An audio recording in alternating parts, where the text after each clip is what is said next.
త్వరగా కూర్చోవాలి. అంటే అమ్మ కూర్చోండి అయ్యా, సిఎస్టీ బ్రదర్ ఎక్కువ గట్టిగా మాట్లాడుతూ కూర్చోండి. కుమారుడు కోడలు ఎలా ఉన్నారో చూద్దామని చెప్పి ఆ తండ్రి ఇంటి దగ్గర పిండి వంటలు చేసుకొని పట్టణానికి వెళ్ళాడు. కుమారుని యొక్క అడ్రస్ వెతుక్కుంటూ వెళ్ళాడు. ఎప్పుడైతే మామగారు రావడం కోడలు చూసిందో వంటగదిలో గిన్నెలు ఎత్తెత్తి పడేస్తుంది. కొంతమంది కోడలకు అత్తగారన్న మామగారన్న అస్సలు పడదు. కానీ ఏమిటో మీ అవనిగడ్డలో ఉన్నటువంటి కోడళ్లను చూస్తుంటే మీరు అటువంటి వారు కాదు అని నాకు అనిపిస్తుంది. అది మీ భ్రమ అన్నవారు గట్టిగా చప్పట్లు కొట్టండి. నా భ్రమ అంటే మీరు సామాన్యులు కాదా? ఎంత అద్భుతంగా చెప్పారండి మీరు. సో మామగారిని చూసిన దూరం నుంచి అంతే వంటగదిలో గిన్నెలు ఎత్తెత్తి వేస్తుంది. ఏమిటే ఎందుకు అలా గిన్నెలు చొట్లబడే విధంగా నేలకేసి కొడుతున్నావు, ఏమైంది నీకు? భర్త అడిగాడు. ఏం కావాలి? అన్ని ముందుగానే ప్లాన్ చేసుకుని చక్కగా మీరు మీ నాన్నగారు ప్లాన్ చేసుకున్నారు బాగానే. నేను మా నాన్నగారు ప్లాన్ చేసుకోవడం ఏమిటే, ఏం మాట్లాడుతున్నావు అని అంటూ ఉంటే పాపం వాళ్ళ నాన్న తలుపు కొట్టాడు. గబగబా వెళ్ళి కొడుకు తలుపు తెరిస్తే తండ్రి పాపం, నాన్న బాగున్నావా రారా అని చెప్పి గబగబా తీసుకెళ్లి సోఫాలో కూర్చోబెట్టాడు. వంటగదిలోకి వెళ్ళి భార్యతో చెప్తున్నాడు, మా నాన్న వచ్చాడే, కాస్త నీ చేతితో తీసుకెళ్ళి నీళ్ళు ఇవ్వు. నీ చేతులు ఏమైనాయి?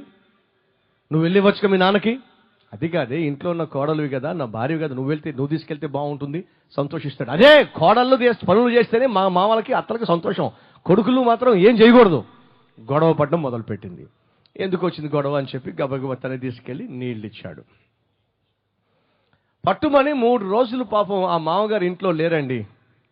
ఆ కోడలు కాస్త ఇల్లు పీకి పందిరేసింది. ఇల్లంతా గొడవ చేసి పడేసింది.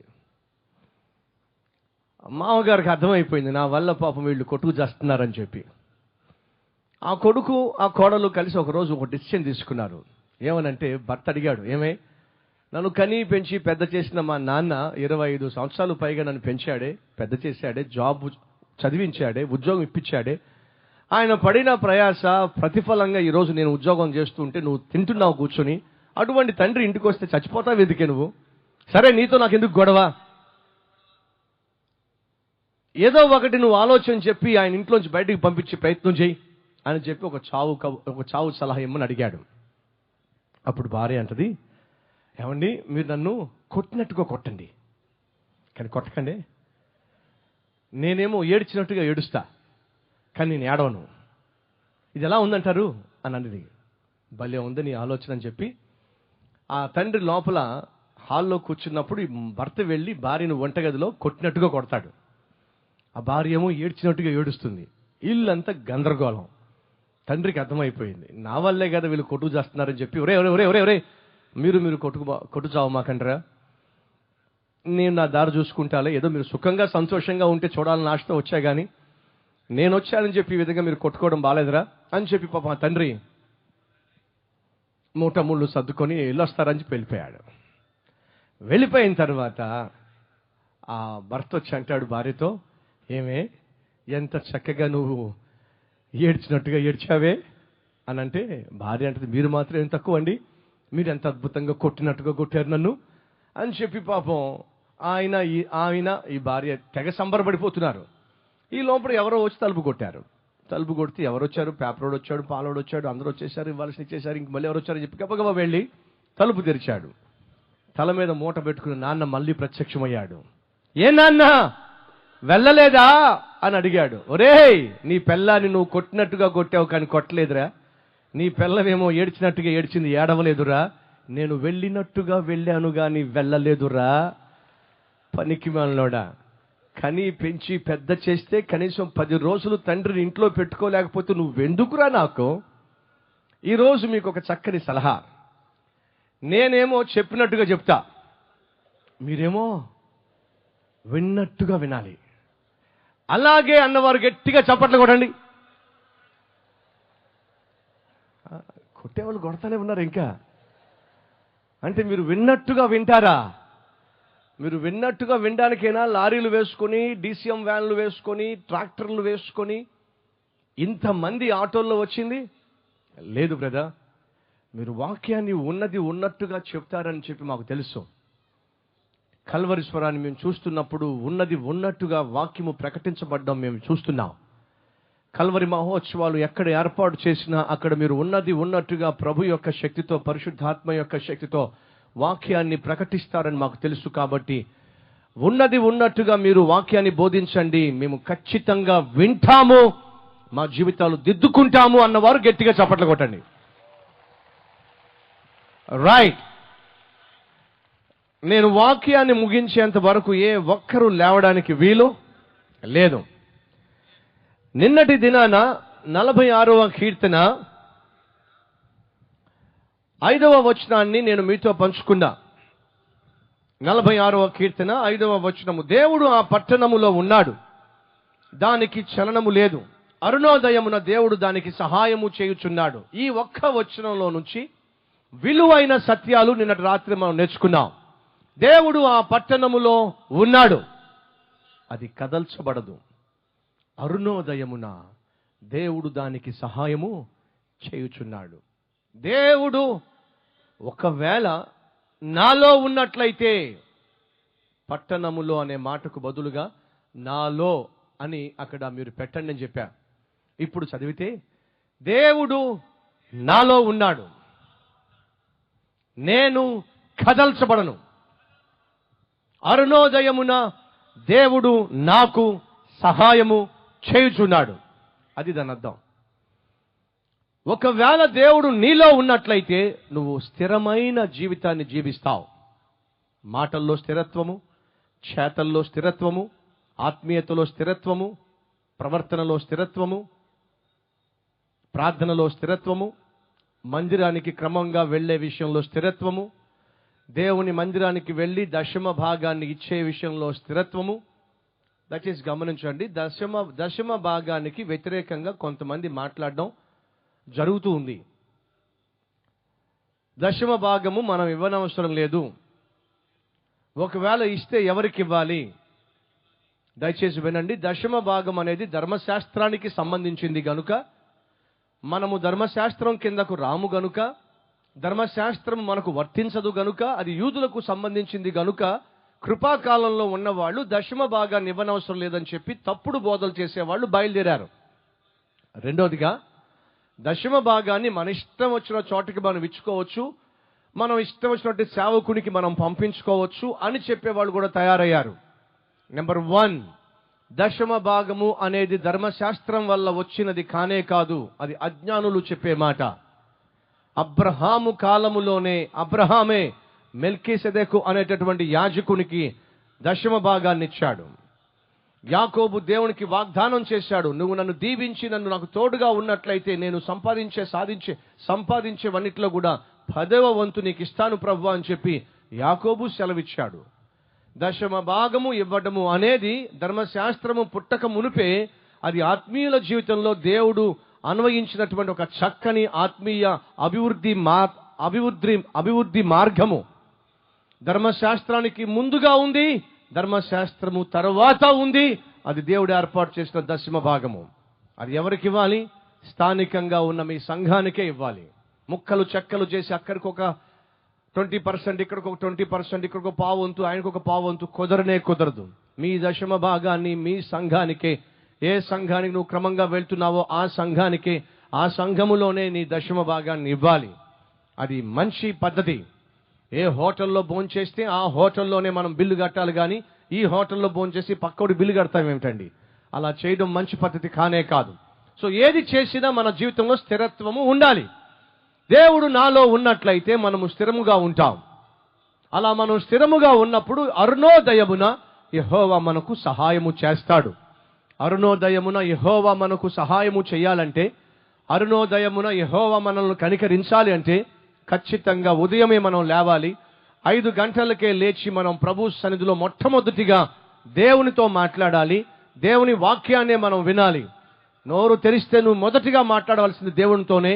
చెవులు వింటే మొదటిగా నువ్వు వినాల్సింది దేవుని వాక్యాన్ని. ఆది యందు దేవుడు భూమి ఆకాశమును సృజించాడు. ఆయనతోనే సమస్తము ప్రారంభించబడింది కనుక ప్రతి దినము దేవునితోనే ప్రారంభించబడాలి.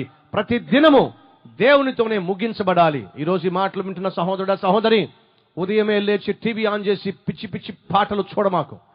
ఉదయమే లేచి టీవీ ఆన్ చేసి పనికి మాలినటువంటి దృశ్యాలు చూడమాకు. ఉదయమే లేచి నిన్ను సృష్టించిన సృష్టికర్త అయిన దేవునికి మొట్టమొదటిగా మొరపెట్టు. మొట్టమొదటిగా నువ్వు మాట్లాడాల్సింది దేవునితోనే. ఏది నువ్వు ప్రారంభించినా ఆ ప్రారంభంలో ఖచ్చితంగా దేవుడు ఉండాలి. దినమును ప్రారంభించినప్పుడు దేవునితో ప్రారంభించు. ఉద్యోగానికి వెళ్లే ముందు ఆ ఉద్యోగాన్ని ప్రారంభించినప్పుడు దేవునితో ప్రారంభించు. మీకు తెలుసో లేదో, అన్యులను మీరు చూసారా? వారు ఒకవేళ కిరాణా షాప్ ఉన్నా, బట్టల షాప్ ఉన్నా, మరి ఏ షాప్ ఉన్నా ఆ షట్టర్ వారు ఎత్తిన వెంటనే వాళ్ళు చేసే మొట్టమొదటి పని తెలుసా మీకు? వాళ్ళ దేవుళ్లకు వాళ్ళు పూజ చేస్తారు. పూజ చేయకుండా మాత్రం వాళ్ళు పనులు మొదలు పెట్టరు. దయచేసి గమనించండి. క్రైస్తవుడుగా నువ్వు నేను జీవము కలిగిన దేవుణ్ణి సేవిస్తున్నప్పుడు మరి ఇంకెంతగా మనము ఆ ప్రభువును పూజించాలి, ఆ ప్రభువును ఆరాధించాలి. ప్రతి ప్రారంభంలో దేవుడు ఉండాలి. ఈ రోజు నుంచి నువ్వు ప్రయాణం చేస్తున్నా, పనులు చేస్తున్నా, పొలానికి వెళ్తున్నా, మరి ఉద్యోగానికి వెళ్ళినా, వ్యాపారానికి వెళ్ళినా, చదువుకోవడానికి వెళ్ళినా, ఇంటర్వ్యూకి వెళ్ళినా, దేనికి వెళ్తున్నా, ఇంటిలోంచి నువ్వు బయటకు వెళ్ళక మునుపో ఖచ్చితంగా నువ్వు ప్రార్థన చేసి వెళ్ళాలి. ఇంటిలో నుంచి నువ్వు బయటకు వెళ్ళక మునుపో ఖచ్చితంగా నువ్వు ప్రభు యొక్క సహాయం కోరుకుని వెళ్ళాలి. భోజనం చేసేటప్పుడు ఖచ్చితంగా నువ్వు ప్రభువును స్తుతించే భోజనం చేయాలి. దేవుడు చేసిన మేలులను జ్ఞాపకం చేసుకొని ఆయన్ను స్తుతించే మనము మన పనులలో పాలు పంచుకోవాలి. ఎందుకని? దేవుడు మనలో ఉన్నట్లయితే, ఆయన మనకు సహాయము చేయాలి అని ఆశిస్తున్నట్లయితే, ఆయన సహాయాన్ని ప్రతి విషయంలో కోరుకోవడానికి మనం సిద్ధంగా ఉండాలి. ఇక నుంచి ఎంతమంది నాకు మాటిస్తారు? ఉదయమే లేస్తాము, లేచి మొట్టమొదటిగా మేము దేవునితోనే మాట్లాడతాం. ఉదయం లేచిన వెంటనే నువ్వు చేయాల్సిన పని ఏంటి తెలుసా? వెంటనే మోకరించు. ఉదయం లేచిన వెంటనే మోకరించు. నీ మంచం పక్కనో, లేక నీ చాప పక్కనో, లేకపోతే నీ గదిలోనో లేచిన వెంటనే మోకరించు.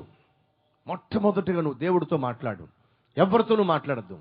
ప్రభువా, ఈ దినమంతా నాకు తోడుగా ఉండు, నా కుటుంబానికి తోడుగా ఉండు, నా బిడ్డలకు తోడుగా ఉండు. నేను చేసే ప్రతి పనిలో నీ ఆశీర్వాదం నాకు దయచేయి. ఏ పాపము నా దగ్గరకు రాకుండా, లోక మాలిన్యము నాకు అంటకుండా నా చుట్టూ కంచె వేసి నన్ను కాపాడు ప్రభువా అని ఉదయమే లేచి నువ్వు ప్రభువుతో మాట్లాడాలి. 2, ఒక 20 నిమిషాలు నువ్వు ప్రార్థన చేయగలిగితే ఎంత బాగుంటుంది?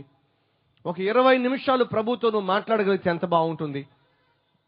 ఆ తర్వాత ఒక 20 నిమిషాలు బైబిల్ తెరువు, 2 లేక 3 అధ్యాయాలు చదువు. అలవాటు చేసుకో. 2 లేక 3 అధ్యాయాలు చదవటానికి 20 నిమిషాలు పడుతుంది. ఖచ్చితంగా చదువు. ఉదయమే 20 నిమిషాలు ప్రార్థన చేయి. 20 నిమిషాలు అనగా మొదటిగా నువ్వు దేవుడితో మాట్లాడు. ఆ తర్వాత దేవుని మాటలు విను వాక్యం ద్వారా. 20 నిమిషాలు ఉదయమే లేచి ప్రభుతో గడిపితే ఎంత బాగుంటుంది. మరి దినమంతటిలో ఒక 20 నిమిషాలు ప్రభు గురించి మాట్లాడు. సర్వలోకానికి వెళ్ళి సర్వ సృష్టికి సువార్త ప్రకటించండి, నాకు సాక్షులై ఉండండి అని ప్రభు సెలవిచ్చాడు. ఒక 20 నిమిషాలు ఉద్యోగం చేసే చోటో, చదువుకుంటున్న చోటో, పనిచేస్తున్న చోటో, ఎక్కడో ఒక చోట యేసుక్రీస్తు గురించి ఒక 20 నిమిషాలు ఎవరో ఒకరితో చెప్పు. యేసయ్యను పరిచయం చేయి. యేసుక్రీస్తు నీ జీవితంలో చేసిన మేలులేమిటో, ఆయన నిన్ను ఎలా క్షమించాడో, ఎలా మార్చాడో చక్కగా తెలియచేయి. ఒక 20 minutes షేర్ అబౌట్ గాడ్. దేవుని గురించి మాట్లాడు. పడుకోబోయే ముందు ఒక్క 10 నిమిషాలు మరలా ప్రభు సన్నిధికి వచ్చి ప్రార్థన చేయి. ఎందుకో చెప్తాను, జాగ్రత్తగా వినండి. నిర్గమాకాండము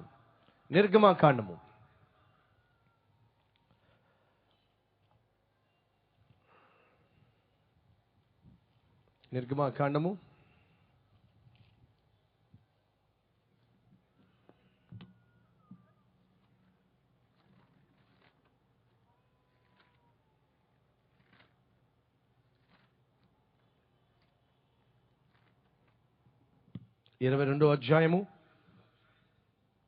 నిర్గమాకాండము 22వ అధ్యాయము 26వ వచనము. ఆ మాట చదువుతాను చూడండి. 22, 26వ వచనము.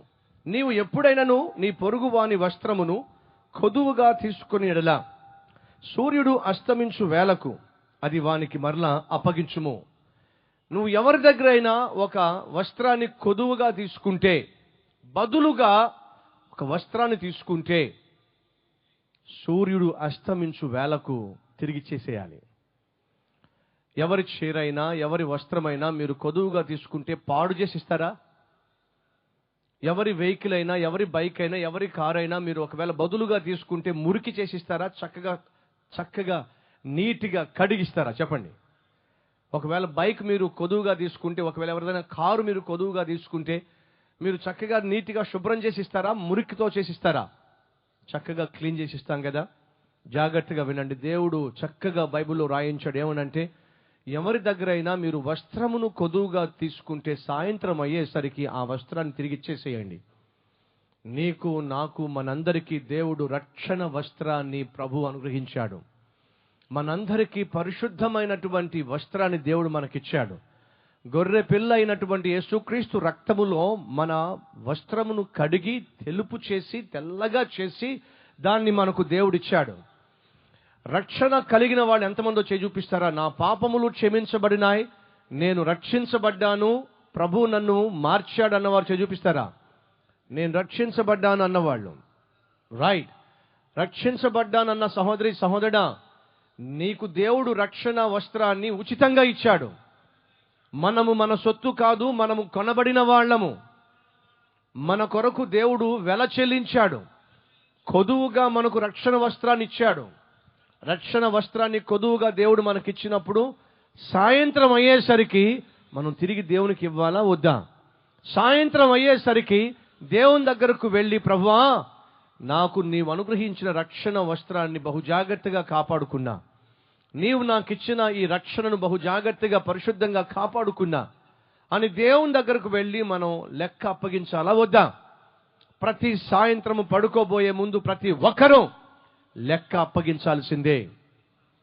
అనగా ఒక 10 నిమిషాలు ప్రభు సన్నిధిలో మళ్ళీ మోకరించి, గంట సేపు మోకరించమని చెప్పి అంటల్లా, స్టార్టింగ్ కాబట్టి ఒక 10 నిమిషాలు మోకరించి, ప్రభువా, ఈ దినమంతా నువ్వు నాకు తోడుగా ఉన్నావు.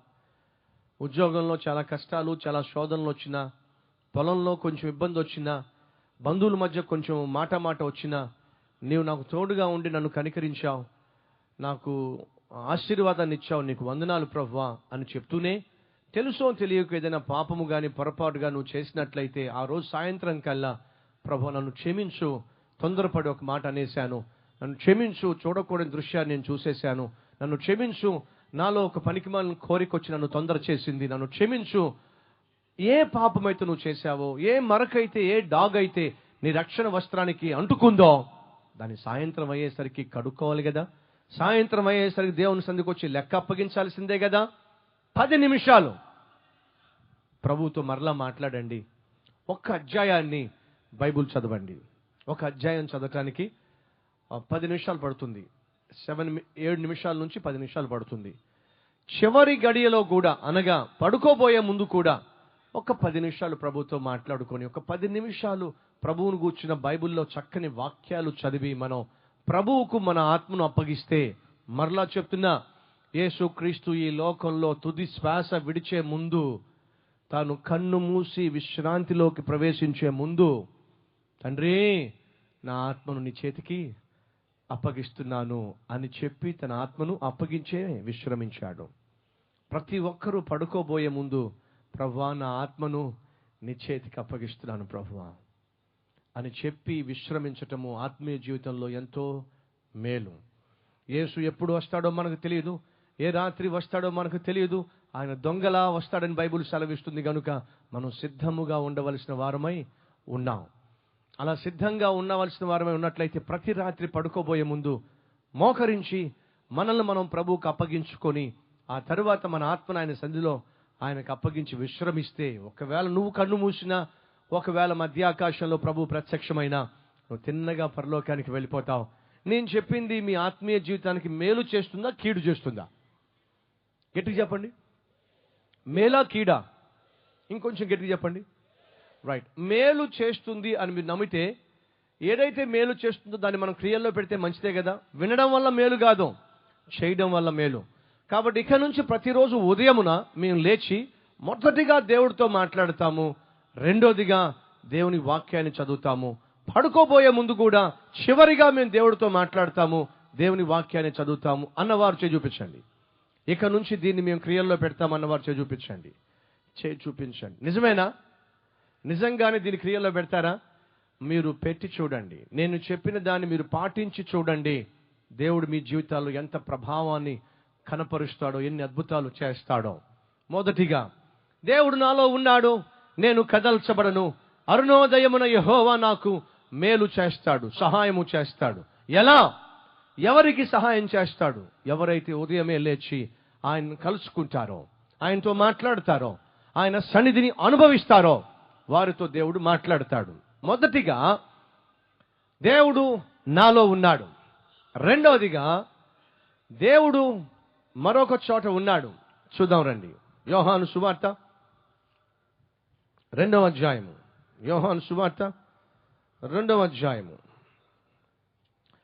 మొదటి 2 వచనాలు. 3వ దినమున గలిలయలోని కానా అను ఊరిలో ఒక వివాహము జరిగెను. యేసు తల్లి అక్కడ ఉండెను. యేసును ఆయన శిష్యులను ఆ వివాహమునకు పిలువబడిరి. యేసు ఉన్నాడు. ఎక్కడ చెప్పండి? కానా అనే ఊరిలో జరిగే వివాహములో యేసు ఉన్నాడు. ఇందాక మనం చదివిన వచనాల్లో యెహోవా ఆ పట్టణములో ఉన్నాడు, యెహోవా నాలో ఉన్నాడు. ఇప్పుడు రెండవ విషయం, యెహోవా ఆ వివాహములో ఉన్నాడు. బైబిల్ సెలవిస్తుంది, వివాహము అన్నిటికంటే ఘనమైనది, పవిత్రమైనది. పరుపు నిష్కల్మషముగాను, నిష్కలంకముగాను, పవిత్రముగాను ఉండాలి బైబిల్ సెలవిస్తుంది. క్రైస్తవ వివాహము పరిశుద్ధ వివాహము. అబ్బాయి అమ్మాయి పరిశుద్ధులుగా జీవిస్తూ వివాహం చేసుకోవడమే బైబిల్ యొక్క విధానం. ఆనాడు ఆ వివాహములో యేసు ఉన్నాడు. ఈరోజు చాలా క్రైస్తవ వివాహాలు అవుతున్నాయి. మీలో చాలా మంది వివాహాలు కూడా చేసుకుని ఉంటారు. మీలో ఎంతమంది వివాహాలు చేసుకున్నారు చూపిస్తారా? వివాహాలు చేసుకున్నవాడు. నేను మాట్లాడుతున్న మొదటి వివాహం, రెండో వివాహం, మూడో వివాహం, నాలుగో వివాహం కాదు. ఒకరోజు అమెరికా దేశంలో నేను ఒక కారులో వెళ్తున్నప్పుడు నా పక్కన కూర్చున్న ఆ పెద్ద మనిషి అన్నాడు, బ్రదర్ సతీష్ గారు, వెళ్తూ వెళ్తూ ఆఫీస్లో మా ఆవిడ ఉంటుంది, కలిసి ఒక్కసారి మిమ్మల్ని పరిచయం చేసి మనం మీటింగ్ వెళ్ళిపోదామని చెప్పి తీసుకుని వెళ్తూ నన్ను ఆఫీస్ దగ్గర వాళ్ళ మిస్సెస్ ఉంటే, భార్య ఉంటే పరిచయం చేయాలని చెప్పి కారు ఆపాడు. వాళ్ళ మిస్సెస్ వాళ్ళ భార్య వస్తే పరిచయం చేశాడు. సతీష్ కుమార్ గారు చక్కగా వాక్యాన్ని అందిస్తారు, సేవకులని చెప్పి పరిచయం చేశాడు. పరిచయం చేసుకున్న తర్వాత కారులో కూర్చొని వెళ్ళిపోతూ ఉంటే అతను అడిగాడు, ఎలా ఉంది నా 5వ భార్య అని చెప్పి అన్నాడు. ఎన్నో భార్య అంట? 5వ భార్య అంట. ఉన్నారా అటువంటి వాళ్ళు ఎవరైనా? నాకు 3 భార్యలండి, నాకు 2 భర్తలండి, నాకు 3 పెళ్లిళ్ళు అయినాయండి. ఉన్నారా? బైబిల్ సెలవిస్తుంది, ఒక పురుషునికి ఒకే భార్య, ఒక భార్యకు ఒకే భర్త. ఇది ఆత్మీయ కుటుంబానికి చక్కని సాదృశ్యము, నిదర్శనము. మంచిది. ఆ వివాహములో యేసు ఉన్నాడు. నాకు వివాహం అయిందని చెప్పి మీలో చాలా మంది చేయి చూపించారు. నా ప్రశ్న, నీ వివాహములో యేసు ఉన్నాడా? ఈరోజు వివాహాల్లో అన్నిటికీ చోటు ఉంటుంది.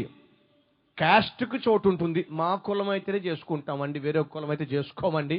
ఖచ్చితంగా ఈరోజు వివాహాల్లో కులం ఉంటుంది. మరి కట్నాల సంగతి ఏమిటి? కట్నాలు లేకుండా, కానుకలు లేకుండా, బేరసారాలు లేకుండా, బేరం ఆడకుండా పెళ్ళిళ్ళు అవుతున్నాయి అంటారా?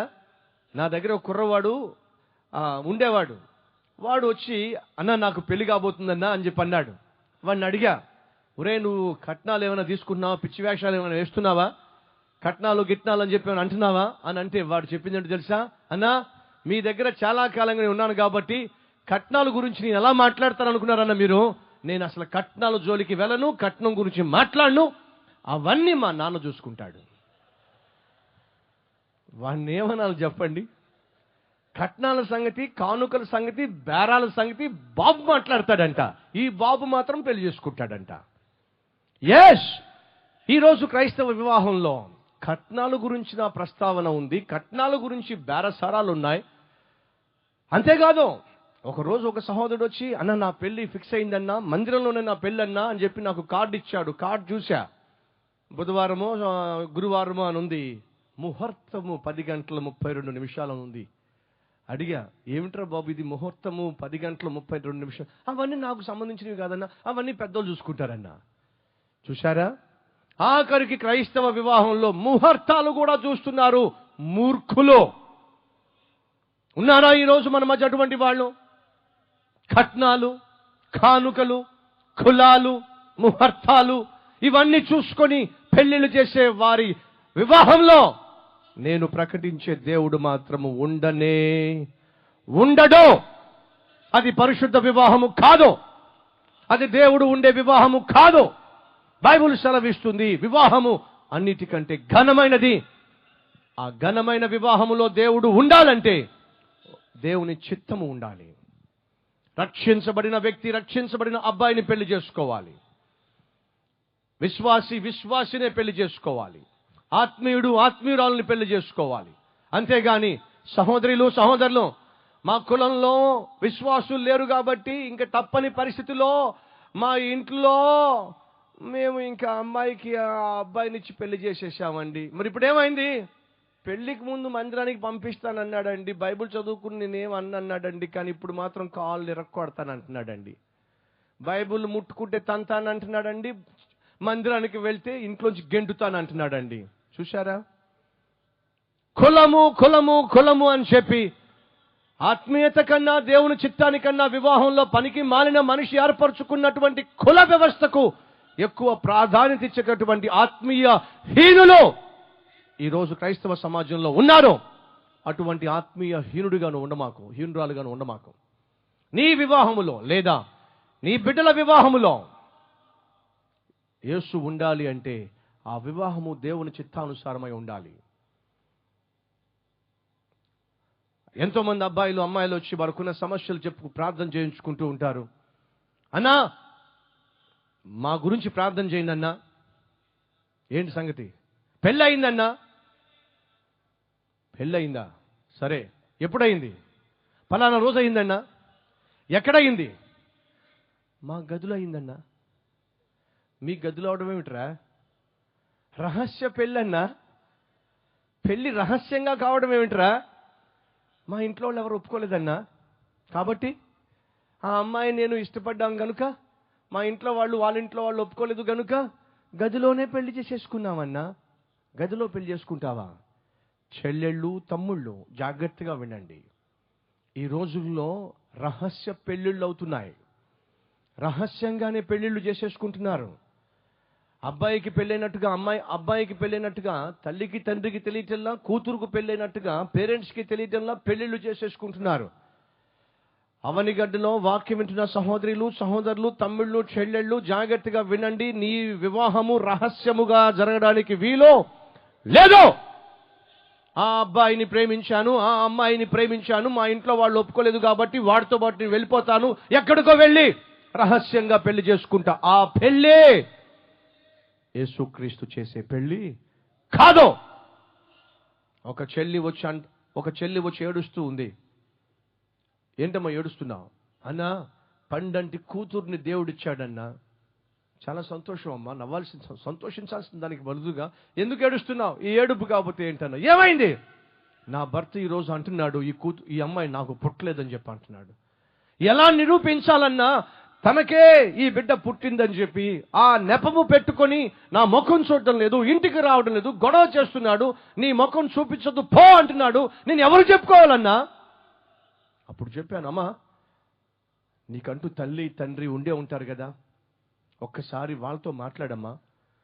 మమ్మీ చూడు మమ్మీ ఏమంటున్నాడో, పెళ్ళయిన తర్వాత కాపురం చేసిన తర్వాత కూతురు పుట్టిన తర్వాత ఆ అమ్మాయి నాకు పుట్టలేదని చెప్పి ఇష్టం వచ్చినట్టుగా మాట్లాడుతున్నాడు, ఇష్టం వచ్చినట్టుగా ప్రవర్తిస్తున్నాడు అని చెప్పి మీ మమ్మీకి మీ డాడీకి చెప్పమ్మా అని అంటే ఆ అమ్మాయి చెప్పిన మాట ఏంటి తెలుసా? అన్నా నాకు పెళ్ళైన సంగతి మా ఇంట్లో ఎవ్వరికీ తెలియదన్నా. ఏమిటి? పెళ్ళైన సంగతి మీ ఇంట్లో ఎవరికి తెలియదన్నా. ఎందుకని? మాది ప్రేమ వివాహం అన్నా. ఈ ప్రేమ వివాహాన్ని మా ఇంట్లో వాళ్ళు ఒప్పుకోరని చెప్పి వాళ్ళను ఒప్పించటం కష్టం అని చెప్పి పట్టణములో నేను అతను కలిసి పెళ్లి చేసేసుకున్నాం అన్నా. సరేనమ్మా, కనీసం తర్వాతన చెప్పారా? ఇప్పటి వరకు మా ఇంట్లో వాళ్లకు తెలియదన్నా. ఏమిటి తెలియదు?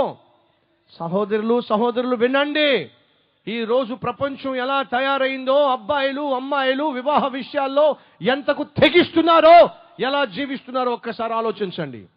హైదరాబాద్ పట్టణం వచ్చేసింది. ఆ అమ్మాయి ఉద్యోగం చేస్తానని చెప్పి వచ్చేసింది. ఉద్యోగం చేస్తానని వచ్చి ఉద్యోగం చేస్తానని వచ్చి ఇప్పుడు చేస్తుంది ఏంటో తెలుసా? ముక్కు ముఖము ఎరుగని వాడితో కాపురం చేస్తూ ఆఖరికి పెళ్లి చేసుకుని అమ్మాయిని కని ఇప్పుడు అంటుంది, ఈ విషయం మా ఇంట్లో వాళ్ళకి తెలియదన్నా. ఎంత దారుణం అండి ఇది! ఎంత దారుణం అండి ఇది! కని పెంచి పెద్ద చేసి చదివించి ప్రయోజకురాలుగా చేసి పట్టణము పంపిస్తే కనీసం తండ్రికి తెలియకుండా తల్లికి తెలియకుండా రహస్యముగా పెళ్లి చేసేసుకోవడం, రహస్యముగా కాపురం పెట్టేయడం, రహస్యంగా గర్భం ధరించటము, ఆఖరికి పాపను కనేయడము, ఇప్పుడు తల్లి కావడము, ఈ విషయం ఎవరికి తెలియదట. ఉన్నారా ఈ రోజు ఈ వాక్యం వింటున్న వారిలో, లేక ఈ హెచ్చరికలు వింటున్న వారిలో అటువంటి వాళ్ళు? అన్నా, నాకు కూడా పెళ్లి అయిందన్నా, అది మా ఇంట్లో వాళ్ళు ఎవరికి తెలియదన్నా. నేను కూడా ఒక అమ్మాయిని పెళ్లి చేసుకున్నాను, అది ఆ విషయం ఎవరికి తెలియదు. ఎందుకని? మా ఆవిడికి తెలిస్తే తంతదన్నా. ఓరి దుర్మార్గుడా, అయితే నువ్వు పెళ్లి చేసుకుని రెండో పెళ్లి అన్నమాట. ఉన్నారా అటువంటి దుర్మార్గులు? పెళ్ళైనప్పటికీ, భార్య ఉన్నప్పటికీ, పిల్లలు ఉన్నప్పటికీ తెలియకుండా రెండవ పెళ్లి, తెలియకుండా రహస్యంగా పెళ్లిళ్ళు. వినండి, అటువంటి పెళ్లిళ్ళు చేసుకునే వారిలో యేసు ఉండడు. ఆ కుటుంబాల్లో సుఖము సంతోషము ఉండదు. క్రైస్తవ సమాజమా, క్రైస్తవ యవన తమ్ముడు చెల్లి, వివాహ విషయంలో బైబిల్లో చక్కని సూత్రాలు ఉన్నాయి, చక్కని విలువలున్నాయి. నీ వివాహములో యేసు ఉండాలంటే ఇదిగో జాగ్రత్తగా ఈ మాటలు చదువు. రూతు గ్రంథము 4వ అధ్యాయము. రూతు గ్రంథము 4వ అధ్యాయము. అక్కడ మనం చూస్తాం వివాహం గురించి. రూతు గ్రంథము 4వ అధ్యాయము 13వ వచనము.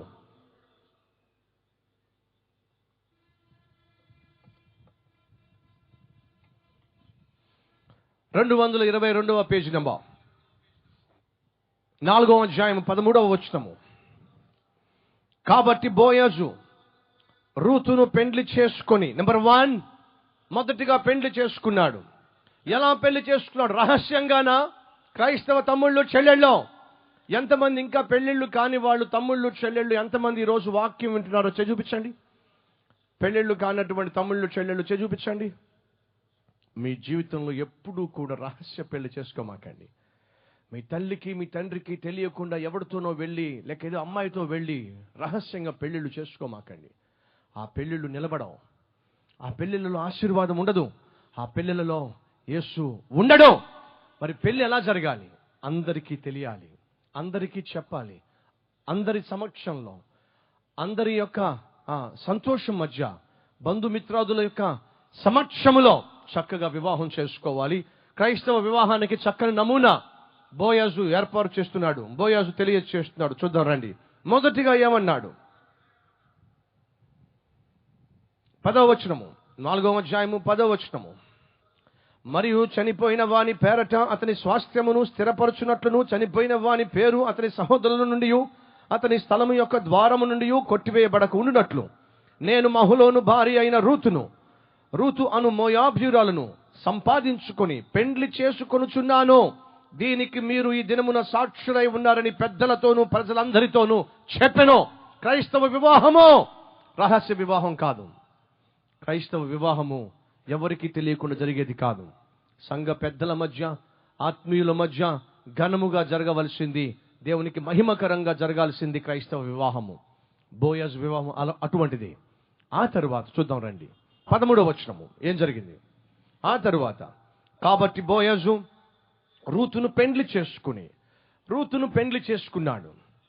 బోయజు రూతు ఒకటయ్యారు. ఆ తర్వాత ఏమైంది? ఆమె యొద్దకు పోయినప్పుడు ఆ తర్వాత కాపురం చేయడం మొదలు పెట్టారు. ఆ తర్వాత ఏమైంది?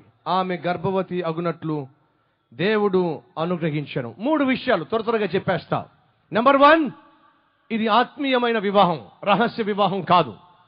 నెంబర్ 2, బోయాజు మాటిచ్చాడు, వివాహం చేసుకుంటాను అని చెప్పి రూతుకు మాటిచ్చాడు. మాట నిలబెట్టుకున్నాడు. తండ్రులు తల్లులో ఒకసారి ఎంగేజ్మెంట్ అయిన తర్వాత, ఒకసారి ప్రధానం జరిగిన తర్వాత, ఒకసారి ఆ అమ్మాయిను లేక ఆ అబ్బాయిను ఇచ్చి పుచ్చుకుంటాము అని చెప్పి మీరు మాటిచ్చిన తర్వాత దయచేసి మాట తప్పమాకండి. ఎంతమంది క్రైస్తవులు మాటిచ్చిన తర్వాత కట్నం కాస్త తక్కువైందనో, లేకపోతే ఇచ్చే కట్నం కంటే మరొక కాస్త ఎక్కువ కట్నం ఇచ్చేవాళ్ళు వచ్చారనో పెళ్లిళ్ళు క్యాన్సిల్ చేసేవాళ్ళు ఎంతమంది లేరు? కొంచెం కానుక ఎక్కువ వస్తుందని చెప్పి అప్పటిదాకా ఆ అమ్మాయికి ఆశ చూపించి ఆశపడి ఉన్నటువంటి ఆ కుటుంబాన్ని నడి సముద్రంలో ముంచేసి వంచన చేసేసి మరలా వేరే సంబంధానికి పోయేటటువంటి దుర్మార్గులు ఎంతమంది లేరు? నీ మాట అవునంటే అవునుండాలి, కాదంటే కాదనుండాలి. ఒకసారి వివాహము నిశ్చయించబడిన తరువాత నైతిక విలువలు లేవు అనేది ఒకవేళ నిరూపించబడితే, ఆ అబ్బాయి క్యారెక్టర్ మంచిది కాదు, ఆ అమ్మాయి క్యారెక్టర్ మంచిది కాదు అని నిరూపించబడితే, అటువంటి సమయంలో ఒకవేళ వివాహాన్ని క్యాన్సిల్ చేసుకోవచ్చేమో. కానీ కట్న కానుకల గురించో ఇచ్చి పుచ్చుకునే విషయాల గురించో వివాహాన్ని ఒకవేళ మీరు క్యాన్సిల్ చేస్తే మీరు ఆత్మీయులు కానే కాదు. బోయాజు రూతుకు మాటిచ్చాడు, అమ్మా నువ్వు చెప్పిన ప్రకారం నేను చేస్తానన్నాడు. మాటకు కట్టుబడి ఉన్నాడు. బోయాజు రూతును పెళ్లి చేసుకున్నాడు. వినండి, పెళ్లి చేసుకున్న తరువాతే రూతు దగ్గరకు వెళ్ళాడు. పెళ్లికి ముందు మాత్రం ఆమె దగ్గరకు వెళ్ళలా. ఇది క్రైస్తవ జీవితంలో ఒక చక్కని సూత్రం. వివాహం కాక మునుపో ఎలాగూ పెళ్లి చేసుకోబోతున్నాను కాబట్టి ఆ అమ్మాయితో లేక ఆ అబ్బాయితో శరీర సంబంధం పెట్టుకోవడం తప్పు. ఎంగేజ్మెంట్ అయిపోయింది కాబట్టి ఇంకా ఫ్రీగా ఫ్రెండ్లీగా ఉండొచ్చు అని అనుకోవడము తప్పు. జాగ్రత్తగా వినండి, ఆమెను వివాహం చేసుకున్న తరువాతే ఆమెను కలిశాడు. భర్తగా ఆమెను కలిశాడు. భార్య భర్తలుగా వారు కాపురం చేశారు. ఈరోజు ఎంతో మంది వాక్యం వినే వాళ్ళల్లో అడుగుతున్నాను, వివాహము కాక మునుపే శరీర సంబంధాలు కలిగినటువంటి అబ్బాయిలు అమ్మాయిలు ఇక్కడ కూర్చున్న వాళ్ళు ఎంతమంది లేరు?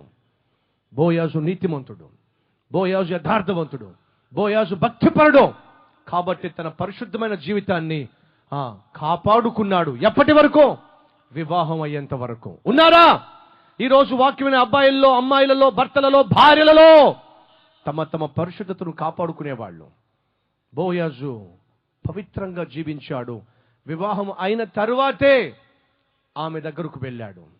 ఈరోజు పట్టణాల్లో అలాగే పల్లెల్లో వివాహం కాక మునిపే అబ్బాయిలు అమ్మాయిలతో, అమ్మాయిలు అబ్బాయిలతో నీచమైన కార్యాలకు ఒడిగడుతున్నారు. శరీర సంబంధమైనటువంటి పాపిష్టి క్రియలకు తమ్మును తాము అమ్మేసుకుంటున్నారు. వినండి, క్రైస్తవ వివాహము పరిశుద్ధ వివాహము. పరుపు ఎలా ఉండాలట? నిష్కల్మషముగాను నిష్కలంకముగాను ఉండాలట, పవిత్రముగా ఉండాలట. ఎంతమంది ఈరోజు క్రైస్తవ వివాహాలు చేసుకుంటున్నప్పుడు ధైర్యంగా చెప్పగలరు, నేను నా శరీరాన్ని ఏ స్త్రీకి అప్పగించలేదు, ఏ పురుషునికి అప్పగించలేదు, నేను పరిశుద్ధమైన శరీరముతోనే వివాహంలో ప్రవేశిస్తున్నాను? ఎంతమంది చెప్పగలరు? ఈరోజు ఈ మాటలు వింటున్న సహోదరి సహోదరుడా, నీది పరిశుద్ధ వివాహం కావాలి, క్రీస్తు కలిగిన వివాహం కావాలి. అప్పుడే ఆ వివాహం ఆశీర్వాదకరంగా ఉంటుంది, దీవెనకరంగా ఉంటుంది. మొదటిగా ఆత్మీయమైన వివాహాన్ని బోయాజు చేసుకున్నాడు. అలా వివాహం చేసుకున్న తరువాతే తాను ఎవరినైతే వివాహం చేసుకున్నాడో ఆమెను కలిశాడు. అబ్బాయిలో అమ్మాయిని ప్రేమిస్తున్నానని చెప్పి ఆ అమ్మాయిని పెళ్లి చేసుకోక మునిపే ఆ అమ్మాయితో నువ్వు పాపము చేసే ప్రయత్నం చేస్తే దానికి బైబిల్లో ఒక పేరుంది. ఏమిటో తెలుసా? వ్యభిచారము. వ్యభిచారులు, జారులు నరకానికి పోతారు బైబిల్ సెలవిస్తుంది. చెల్లెళ్ళో ప్రేమిస్తున్నాడు అని చెప్పి, తోడుగా ఉన్నాడని చెప్పి, మంచిగా మాట్లాడుతున్నాడని చెప్పి, చనువుగా ఉంటున్నాడని చెప్పి, సరదాగా ఉంటున్నాడని చెప్పి ఏ అబ్బాయిని నువ్వు ఇష్టపడుతున్నావో ఆ అబ్బాయితో పాపము చేయడానికి వీల్లేదు. ఎందుకని? అది వ్యభిచారము. వ్యభిచారులు పరలోకానికి వెళ్ళరు. వివాహం కాక మునిపే నీ యొక్క శరీరాన్ని మలినం చేసుకోవడం బైబిల్ యొక్క బోధకు వ్యతిరేకం. సో వివాహానికి ముందుగా నువ్వు పరాయి స్త్రీ జోలికి, పరాయి పురుషుని జోలికి వెళ్ళడానికి వీల్లేదు. మరి వివాహం అయిన తర్వాత బోయాజు ఏం చేశాడు? వివాహం చేసుకున్నాడు. ఎవరిని చేసుకున్నాడు? రూతును చేసుకున్నాడు. ఎవరితో వెళ్ళి కలిశాడు? రూతునే కలిశాడు. భర్త ఎవరిని కలవాలి? తన సొంత భార్యనే కలవాలి. భార్య ఎవరిని కలవాలి? తన భర్తనే కలవాలి. ఏ పురుషుడు పరాయి స్త్రీ జోలికి గాని, ఏ స్త్రీ పరాయి పురుషుడి జోలికి గాని వెళ్ళడము బైబిలు ఒప్పుకోదు. ఈరోజు ఈ వాక్యం వింటున్న నా ప్రియ సహోదరి సహోదరుడా, నీ సంగతి ఏమిటి? ఎంతమంది ఈరోజు వాక్యం వినే వాళ్ళు ధైర్యంగా చెప్పగలరు, నా భార్య తప్ప పరాయి స్త్రీతో నాకు ఎటువంటి సాంగత్యము లేదు, నా భర్త తప్ప పరాయి పురుషునికి నా జీవితంలో ఎప్పుడు నేను చోటు ఇవ్వలేదు? ఎంతమంది స్త్రీలు చెప్పగలరు? బోయజు చెప్పగలడు, రూతు తప్ప మరొక స్త్రీతో నాకు సాంగత్యము లేదు. రూతును నా భార్యగా నేను స్వీకరించా, అప్పటి వరకు ఆమె జోలికి వెళ్ళలా. భార్యగా స్వీకరించిన తరువాత తన భార్య దగ్గరకు వెళ్ళాడు తప్ప పరాయి స్త్రీ జోలికి వెళ్ళలా. ఈరోజు వాక్యం వింటున్న సహోదరుడా సహోదరి, క్రైస్తవ సమాజము, క్రైస్తవ వివాహము, క్రైస్తవ కుటుంబము, క్రైస్తవ జీవితము పరిశుద్ధమైన జీవితంగా ఉండాలి అని దేవుడు కోరుకుంటున్నాడు. దెస్సలోనిక రాసిన పత్రిక 5వ అధ్యాయము లేక 4వ అధ్యాయం చూద్దాం రండి.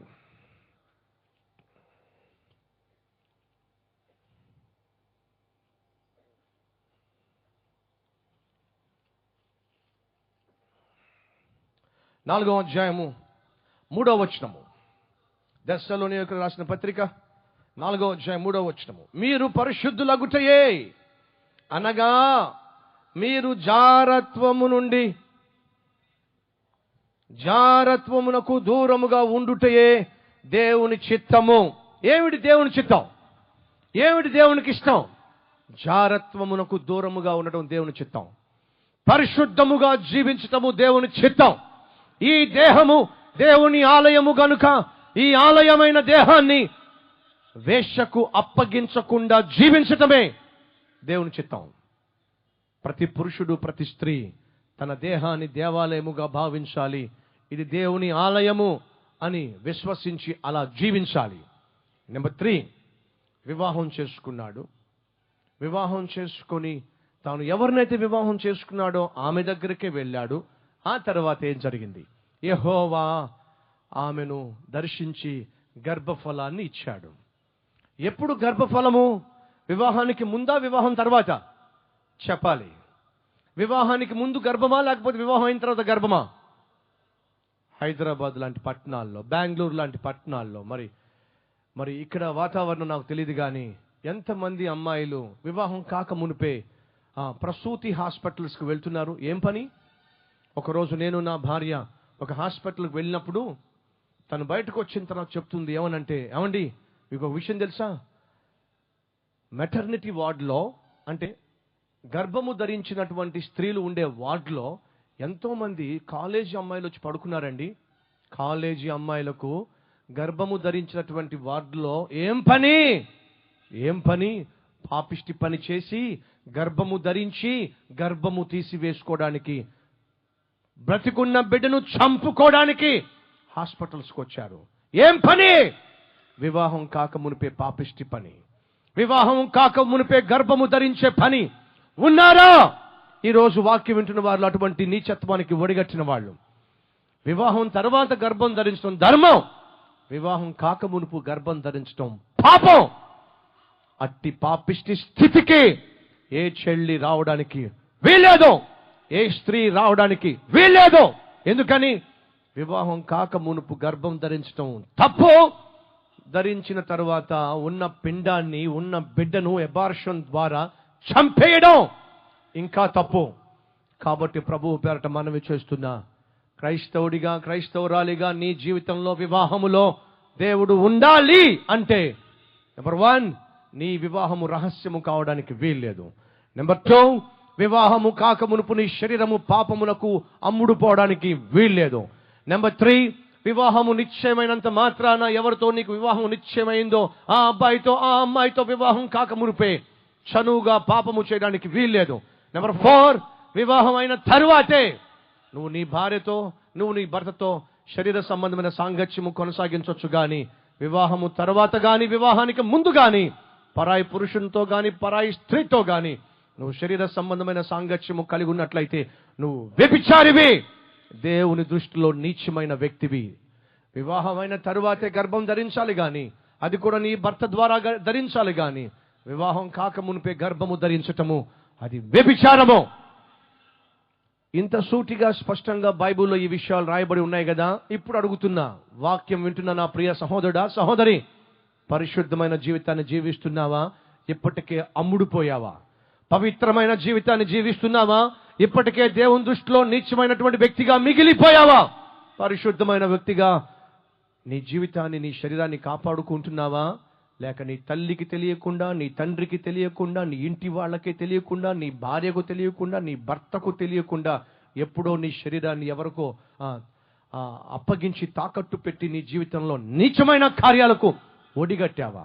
అలా ఒడిగట్టిన దానివైతే, ఒడిగట్టిన వాడివైతే, నీ జీవితంలోనే దేవుడు లేకపోతే నీ ఇంటిలో, నీ వివాహములో, నీ కుటుంబంలో దేవుడు ఎలా ఉండగలడు?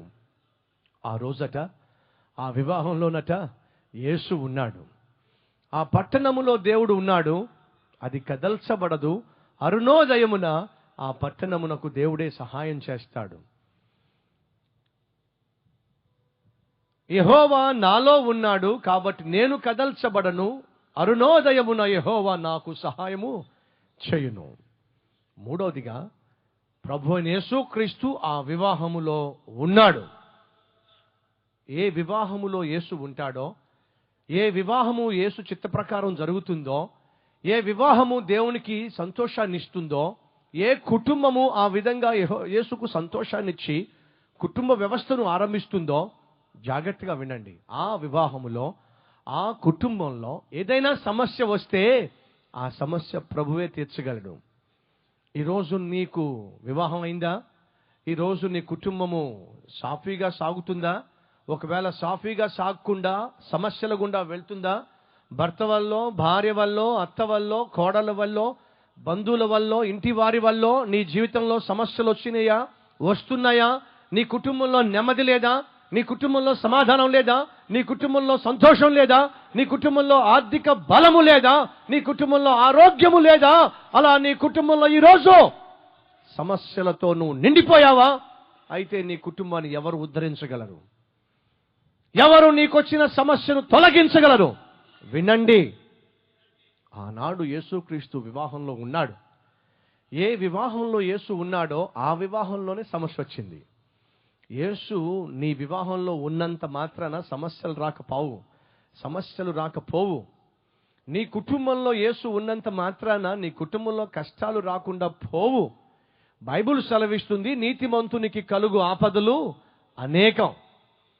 నీతిమంతునిగా, యథార్థవంతునిగా, ఆత్మీయునిగా నువ్వు జీవించే ప్రయత్నం చేస్తే నీ జీవితంలో, నీ కుటుంబంలో, నీ వ్యాపారంలో, నీ ఉద్యోగంలో సమస్యలు వస్తాయి. కానీ జాగ్రత్తగా విను. ఆనాడు వివాహంలో ఆ ద్రాక్ష రసం అయిపోయింది. ఎక్కడైనా ఏమైనా తక్కువ కావచ్చు కానీ పెళ్లిలో మాత్రం తక్కువ కాకూడదు. ఎందుకని? వచ్చిన 10 మంది వెళ్ళి, ఏమండి పనికిమాలోడు, కనీసం సగం మంది కూడా మాంసం పెట్టలేదు, సగం మంది కూడా ముక్కలు పెట్టలేదు. వినండి, ఎందుకు సాధారణంగా వివాహాల్లో మాంసం అయిపోతుందో తెలుసా మీకు? ఈరోజు పెళ్లి ఉంది అని చెప్పంటే చాలా మంది ప్రొద్దుట బ్రేక్ఫాస్ట్ చేయరంట. తెలుసా మీకు? ఈరోజు మధ్యాహ్నం పెళ్లి ఉందనుకోండి, ప్రొద్దుట ఎవరు బ్రేక్ఫాస్ట్ చేయరండి. ఇడ్లీ కానీ దోశ ఏం తినరంట. ఎందుకని? మధ్యాహ్నం పెళ్లి ఉందిగా. అంటే మధ్యాహ్నం పెళ్లి ఉంది కాబట్టి పొద్దు నుంచి రెడీగా అవుతావా? రైట్. పెళ్లికి వెళ్ళిన తర్వాత అడుగుతున్నాను నా ప్రియ సహోదరి సహోదరులు, అన్నంలో కూర కలుపుకుంటామా లేక కూరలో అన్నం కలుపుకుంటామా? మీరు చెప్పాలి. మీరేం చేస్తారు? అన్నంలో కూర కలుపుకుంటారా, కూరలో అన్నం కలుపుకుంటారా? సాధారణంగా అన్నం పెట్టుకుంటాం, పక్కన కూర వేసుకుంటాం, అన్నంలో కూర కలుపుకుంటాం. ఇది సహజంగా మన ఇంట్లో చేసే పని. కానీ మనం పెళ్లికి వెళ్తే ఏం చేస్తామో తెలుసా? కూరలో దిష్టి కోసం అన్నం కలుపుకుంటాం. ఇంకా ముక్కలే, ఓరి ప్లేట్ నిండా ముక్కలే. ఒక్కడు ముగ్గురు తినేస్తే మరి మిగిలిన వాళ్ళ సంగతి ఏమిటి? సగంలో అయిపోక. కాబట్టి మీరు పెళ్ళిళ్ళకి వెళ్ళినప్పుడే ముగ్గురు తినమాకండి, మీది మాత్రమే మీరు తినండి. ఎంత తినాలో అంతే తినండి. ఉచితంగా వచ్చింది కదా అని చెప్పి 3 రోజులకు ఒక్కసారి తినమాకండి. మీకు తెలుసో లేదో, కుక్క కట్ట గొప్ప వరం ఉందంట. ఏమిటో తెలుసా కుక్కకున్న వరము? 7 రోజులకు కావలసిన ఆహారము ఒకే రోజు తినేస్తంట. 7 రోజులు తినకపోయినా ఏమనుకోదంట. ఉన్నారా మనలో అటువంటి వాళ్ళు ఎవరైనా? అవకాశం వస్తే ఒక్కసారిగా 3-4 రోజులు కావాల్సిన మొత్తం మెక్కేసే వాళ్ళు ఎవరైనా ఉన్నారా? మంచిది కాదు. బైబిల్ సెలవిస్తుంది, నీవు తిండిబోతు అయినట్లయితే నీ నోటికి కత్తి పెట్టుకో, కంట్రోల్లో ఉండు. రైట్. వివాహంలో సాధారణంగా ఏమైనా తక్కువైతే అది అందరికీ తెలిసిపోతుంది. ఆ కుటుంబం యొక్క పరువు కాస్త పోతుంది, బజారును పడుతుంది. జాగ్రత్తగా వినాలి. ఆ రోజు వివాహంలో ఒక సమస్య వచ్చింది. ఆ సమస్య ఆ కుటుంబం యొక్క పరువు కాస్త బజారును పడేయబోతుంది. ఆ కుటుంబం యొక్క గౌరవ మర్యాద అంతా కూడా గౌరవ మర్యాదలు కాస్త పోబోతున్నాయి. అటువంటి సమయంలో వాళ్ళు చేసిందేంటో తెలుసా? యేసయ్య దగ్గరకు వెళ్ళి సమస్యను చెప్పారు. ఆ రోజు వివాహంలో వచ్చిన సమస్య లోకానికి చెప్పలా, బంధువులకి చెప్పలా, పెద్దవాళ్ళకి చెప్పలా, యేసయ్యకు చెప్పారు. సహోదరి, నీ కుటుంబంలో సమస్య ఉందా? సహోదరుడా, నీ ఇంట్లో సమస్య ఉందా? నీ భర్త వల్ల నీకు ఏదైనా సమస్య ఉందా? నీ బిడ్డల వల్ల సమస్య వచ్చి పడిందా? నీ అల్లుడు వల్ల, నీ కోడల వల్ల, నీ అత్త వల్ల, నీ మామ వల్ల సమస్య వచ్చి పడినయా? ఎవరికి చెప్పాలి? చాలా మంది మూర్ఖులు చేసే పని ఏంటో తెలుసా? ఇంటి గుట్టు రట్టు చేసుకుంటారు. ఇంట్లో ఉన్నటువంటి సంగతులు కాస్త 10 మందికి చెప్పుకొని, ఇంటి గుట్టు కాస్త రట్టు చేసుకుని బజారున కుటుంబ గౌరవాన్ని ఈడ్చుకునే పనికి మాలిన వాళ్ళు చాలా మంది ఉన్నారు. సహోదరి, అడుగుతున్నా, నీ భర్త మంచివాడు కాకపోతే, నీ భర్త సరైనవాడు కాకపోతే, బాధ్యత లేకుండా జీవిస్తుంటే నువ్వు ఎవరికి చెప్పాలి? సహోదరా, నీ భార్య మంచిది కాకపోతే, నీ భార్య గయ్యాలి అయినట్లయితే, బిడ్డలను నిన్ను పట్టించుకోకుండా తన ఇష్టానుసారంగా తాను జీవిస్తున్నట్లయితే ఎవరికి చెప్పాలి? ఇంటి గుట్టు బయట వేసుకుందామా? 10 మందికి చెప్పుకుందామా? అలా చెప్తే వాళ్ళు తీరుస్తారా? నీ భర్తను భార్యను మార్చగలరా? ఒక మనిషిని మార్చే శక్తి మరొక మనిషికి ఉందా? లేదే. ఎవరికి చెప్పాలి? వివాహంలో సమస్య వచ్చింది. ఎవరికి చెప్పారు? యేసయ్యకు చెప్పారు. అయ్యా, సమస్య వచ్చింది. ఆ సమస్య కాస్త బయటపడితే పరువు పోతుంది. నువ్వే ఏదో ఒకటి చెయ్యి. ఆ సమస్య ఎవ్వరికీ తెలియక మునిపే యేసయ్యకు చెప్పిన పుణ్యానికి యేసయ్య ఏం చేశాడు? ఆ బాణలను నీళ్లతో నింపండి అని చెప్పి ఆ ఉన్న సమస్యను సమసిపోవడానికి యేసుక్రీస్తు చర్యలు తీసుకున్నాడు. బాణలను నీళ్లతో నింపాడు. అప్పుడు అన్నాడు, పాత్రలు తీసుకొచ్చి ముంచి తీసుకెళ్లి పోసేసేయండి. నీళ్లు కాస్త ద్రాక్షరసముగా దేవుడు మార్చేశాడు. ఆ రోజు ఆ కుటుంబంలో, ఆ వివాహంలో వచ్చిన సమస్య బయట పడక మునిపే, గౌరవ మర్యాదలు మంటపాలు కాక మునిపే యేసు అద్భుతం చేశాడు. మీకు ఒక విషయం చెప్పమంటారా? యేసు క్రీస్తు తాను చేసిన అద్భుతాలలో మొట్టమొదటి అద్భుతము ఏ అద్భుతమో తెలుసా? వివాహంలో వచ్చిన సమస్యను సమసిపోయే విధంగా చేసే అద్భుతమే యేసుక్రీస్తు చేసిన మొట్టమొదటి అద్భుతం. అనగా ఈరోజు దేవుడు నీ జీవితంలో కూడా ఆ మొట్టమొదటి అద్భుతాన్ని చేయాలి ఆశపడుతున్నాడు. ఏ అద్భుతము? నీ కుటుంబాన్ని కట్టే అద్భుతము, నీ కుటుంబంలో ఉన్న సమస్యలను తొలగించే అద్భుతాన్ని, నీ కుటుంబంలో ఉన్నటువంటి మనస్పర్ధలను తొలగించే అద్భుతాన్ని యేసు చెయ్యాలి ఆశపడుతున్నాడు. ఎప్పుడు చేయగలడో? నీ సమస్య తీసుకొచ్చి యేసుకు చెప్పినప్పుడు. భార్యగా నువ్వు ఏ సమస్య గుండా, ఏ కష్టం గుండా, ఏ కన్నీటి గుండా వెళ్తున్నావో దాన్ని తీసుకొచ్చి ప్రభువుకు చెప్పినప్పుడు, భర్తగా, తండ్రిగా, తల్లిగా, అత్తగా, మామగా, పెద్దలుగా మీ కుటుంబంలో ఉన్న సమస్యను తీసుకొచ్చి ప్రభువుకు అంకితం చేస్తే ఎంత బాగుంటుంది. సమస్యలు లేని కుటుంబాలు ఈ రోజుల్లో ఎక్కడున్నాయి? దేవుని చిత్త ప్రకారము వివాహం చేసుకున్నా, వివాహంలో పరిశుద్ధత ఉన్నా, ఎవరో ఒకరి వల్ల సమస్యలు రావడం వల్ల కుటుంబంలో నెమ్మది సమాధానం లేక అల్లాడిపోయేవాళ్ళు ఎంతమంది లేరో. ఒకవేళ నువ్వు అటువంటి స్థితిలో ఉన్నట్లయితే ప్రభువు పేరట మనవి చేస్తున్నా, నీ సమస్య తీసుకొచ్చి ప్రభువుకు చెప్పు. ఆనాడు వివాహంలో యేసు ఉన్నాడు. ప్రభువుకు ఆ సమస్య చెప్పారు. ప్రభువు సమస్యను సమసిపోయే విధంగా చేశాడు. ఎందుకని? వివాహ వ్యవస్థ ప్రారంభించిన వాడు దేవుడే. ఈ భూమి మీద భార్య భర్తలను కలిపిన వాడు, మొట్టమొదటి వివాహం చేసిన వాడు దేవుడే. దేవుడే వివాహ వ్యవస్థ ప్రారంభించాడు గనుక, వివాహాన్ని సృష్టించిన వాడు దేవుడే గనుక, ఆ వివాహములో సమస్యలు వస్తే ఆయన ఒక్కడే బాగు చేయగలడు, ఆయన ఒక్కడే సమాధానం ఇవ్వగలడు. సహోదరుడా, సహోదరి, కుటుంబంలో సమస్యలు కలిగి అసమాధానంతో కూడిన కుటుంబం కలిగి వచ్చావా? అయితే ప్రభువుకు నీ సమస్యను అప్పగించడం నేర్చుకో. ఒకరోజు ఒక ఆయన హడావిడిగా తన కారు లేకపోయేసరికి ట్యాక్సీ తీసుకున్నాడు. ట్యాక్సీ తీసుకొని రెంట్కి కారు తీసుకొని విమానాశ్రయానికి వెళ్తున్నాడు, ఎయిర్పోర్ట్కి వెళ్తున్నాడు. అలా ఎయిర్పోర్ట్కి వెళ్తున్న సమయంలో మధ్యలో కారు ఆగిపోయింది. డ్రైవర్ గబగబా దిగి రిపేర్ చేసే ప్రయత్నం చేశాడు. అరగంట సేపు అయిన రిపేర్ గాల. అప్పుడు ఇంకా లోపల కూర్చుని ఈ పెద్ద ఆయన, ఈ వ్యాపారవేత్తకు కొంచెం చిరాకు, కొంచెం అసహనం అనిపించింది. ఎందుకంటే ఫ్లైట్ టైం అయిపోతుంది, విమానం టైం అయిపోతుంది, వెళ్ళిపోవాలి. ఆయన రిపేర్ కావటంలా గబగబా కారులోంచి బయటకు వచ్చాడు. ఆ డ్రైవర్ని చూశాడు. డ్రైవర్, నువ్వు ఇల్లు లోపల కూర్చో అన్నాడు. ఆ కటింగ్ ప్లేయర్, ఆ స్క్రూ డ్రైవర్ నాకు ఇమ్మన్నాడు. తీసుకున్నాడు. దేన్నో తిప్పాడండి. 10 సెకండ్లు స్టార్ట్ అయిపోయింది. అరగంట సేపు డ్రైవర్ రిపేర్ చేసినా స్టార్ట్ కాల. వెనకాల కూర్చుని సూటు బూట్ వేసుకుని కూర్చున్న వ్యక్తి ఏమో వెళ్ళి 10 సెకండ్లు ఏదో చేశాడు, స్టార్ట్ అయిపోయింది. విమానాశ్రయానికి వచ్చిన తర్వాత, ఎయిర్పోర్ట్కి వచ్చిన తర్వాత అతను దిగి డబ్బులు ఇచ్చి వెళ్ళిపోబోతుంటే ఆ డ్రైవర్ అన్నాడు, అయ్యా, గత 5-6 సంవత్సరాలుగా ఈ కారుని నడుపుతున్నాను. ఏదైనా రిపేర్ వస్తే నేనే బాగు చేసుకునేవాడిని. కానీ ఈరోజు నా వల్లే కాలేదు, బాగుపడలేదు. కానీ మీరేమిటో వింతగా 10 సెకండ్లు, 5-10 సెకండ్లు బాగు చేసి పడేశారు. ఇంతకు మీరు ఎవరు సార్ అని అడిగాడు. అప్పుడు ఆ వ్యక్తి అన్నాడు, నీ కారు కంపెనీ ఏంటని అడిగాడు. డ్రైవర్ గర్వంగా చెప్పాడు, నా కారు కంపెనీ పేరు Ford car sir, Ford sir అని చెప్పన్నాడు. ఆ వ్యాపారవేత్త నవ్వుతూ అన్నాడు, ఆ ఫోర్డ్ ఎవరో కాదయ్యా, నేనే. నీ కారును కనుగొన్న వాడిని కూడా నేనే అని చెప్పి నడుచుకుంటూ వెళ్ళిపోయాడు. జాగ్రత్తగా వినండి, ఆ కారును కనిపెట్టింది ఎవరు? ఫోర్డ్. ఆ కారుకు సమస్య వస్తే ఎవరు దాన్ని బాగు చేయగలరు? అతడే బాగు చేయగలడు. అతడు కాకుండా డ్రైవర్ ఏం చేశాడు? 30 నిమిషాలు తిప్పలబడ్డాడు, బాగు కాల. ఎవరు కనుగొన్నారో అతనికే తెలుసు లోపం ఏమిటో, లోపం ఎందుకు వస్తుందో, దాన్ని ఎలా బాగు చేయాలో. సహోదరుడా, సహోదరి, ఈరోజు కుటుంబాల్లో చాలా సమస్యలు ఉన్నాయి, కుటుంబాల్లో చాలా కష్టాలు ఉన్నాయి, కుటుంబాల్లో చాలా మనస్పర్ధలు ఉన్నాయి, కుటుంబాల్లో చాలా ఇబ్బందులు ఉన్నాయి. ఎవరు ఈ కుటుంబాలను కట్టగలరు? ఎవరు కుటుంబాన్ని చక్కబెట్టగలరు? ఎవరు కుటుంబాల్లో శాంతి సమాధానం ఇవ్వగలరు?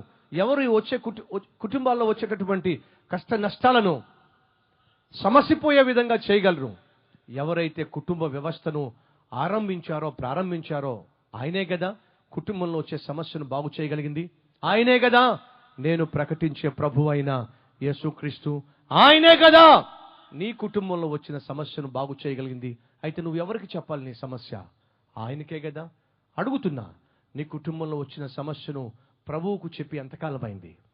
నీ ఇంటిలో వచ్చే సమస్యలను ప్రభువు సన్నిధిలో మోకరించి మనస్ఫూర్తిగా, ప్రభువా, నా భర్త వల్ల చాలా సమస్యలు వస్తున్నాయి, ఆర్థిక ఇబ్బందుల వల్ల చాలా కష్టాలు వస్తున్నాయి, బిడ్డల ప్రవర్తన సరిగా లేకపోవడం వల్ల మాకు చాలా అవమానం వస్తుంది. ఎవరయ్యా నా భర్తను మార్చగలిగింది? ఎవరయ్యా ఆర్థిక పరిస్థితులను మార్చగలిగింది? ఎవరయ్యా నా బిడ్డలను మార్చగలిగింది? ఈ కుటుంబంలో వచ్చిన సమస్యలను ఎవరు ప్రభువా తీర్చగలిగింది? నువ్వు తప్ప. కన్నీటితోనూ విశ్వాసంతోనూ మోకాళ్ళ మీద పడి ప్రార్థన చేసి, సహోదరి, సహోదరుడా, ఎంతకాలమైంది? ఆ వివాహంలో యేసు ఉన్నాడు. ఆ వివాహంలో సమస్య వచ్చింది. ఆ సమస్యను తీసుకొచ్చి యేసయ్యకు చెప్పారు. యేసుక్రీస్తు ఆ సమస్యను సమసిపోయే విధంగా చేశాడు, అద్భుతము జరిగించాడు. ఈరోజు నీ వివాహములో, ఈరోజు నీ కుటుంబములో యేసు ఉన్నట్లయితే, ఆ యేసు నీ కుటుంబంలో కూడా వచ్చే ప్రతి సమస్యను తొలగించడానికి, తీర్చడానికి చాలినవాడు. అడుగుతున్నాను, ఈరోజు యేసు నీ వివాహంలో ఉన్నాడా? యేసు నీ కుటుంబంలో ఉన్నాడా? ఒకవేళ నీ వివాహ విషయంలో నువ్వు తొందరపాటు నిర్ణయాలు తీసుకొని నీ ఇష్టానుసారంగా వివాహం జరిగించావేమో, నీ ఇష్టానుసారంగా వివాహం చేసేసుకున్నావేమో, జరిగిందేదో జరిగిపోయింది. ఒకవేళ నువ్వు అనొచ్చు, బ్రదర్, నా వివాహము తొందరపాటు చర్యలతో జరిగింది, నా వివాహంలో యేసు లేడు, అదంతా గందరగోళం.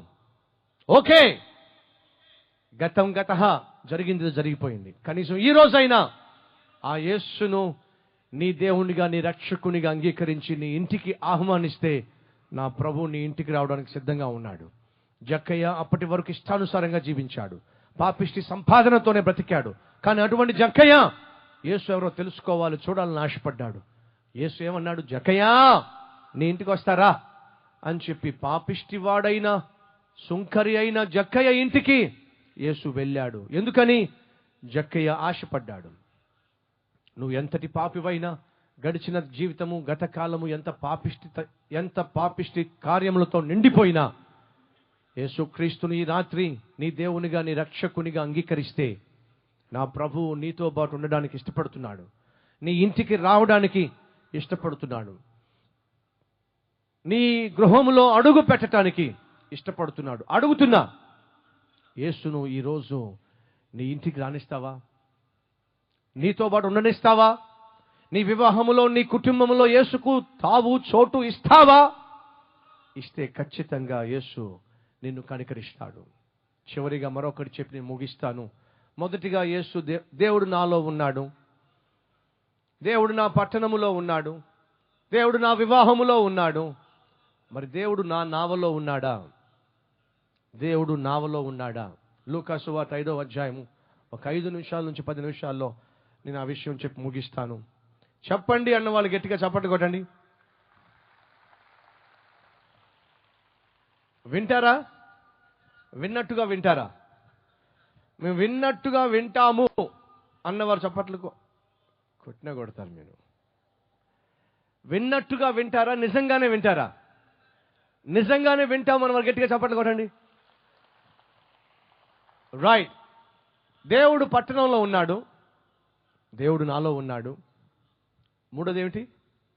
నా వివాహంలో ఉన్నాడు. వివాహంలో ఉంటే కుటుంబంలో ఉంటాడు. ఇప్పుడు మరి వ్యాపారం సంగతి ఏమిటి? ఇప్పుడు నా ప్రశ్న, నీ వ్యాపారములో దేవుడు ఉన్నాడా? కుటుంబాన్ని పోషించవలసిన బాధ్యత ప్రతి భర్త మీద ఉంది. ప్రతి భర్త కష్టపడి పనిచేయాలి. బైబిల్ సెలవిస్తుంది, కష్టపడి పని చేయకుండా భోజనం చేయడానికి వీలు లేదు. ప్రతి భర్త తన కుటుంబాన్ని పోషించాలి. ఏ భర్త అయినా భార్య కష్టపడి, భార్య ఉద్యోగం చేసి పోషిస్తూ ఉంటే, కూర్చుని తిని బొజ్జ పెంచేవాడైతే మాత్రం వాడు ఒట్టి పనికిమాలోడు. ఆ మాట అన్నందుకు కొంతమందికి బాధ అనిపించి ఉంటుంది. ఎందుకని? ఉన్న మాట అంటే కొంచెం ఉలుకు ఎక్కువ కదా. భార్య సంపాదిస్తూ ఉంటే, భార్య కష్టపడి సంపాదిస్తూ ఉంటే, భార్య ఉద్యోగం చేస్తూ ఉంటే నువ్వు పని పాట లేకుండా కూర్చొని తింటావా? సిగ్గులేదు.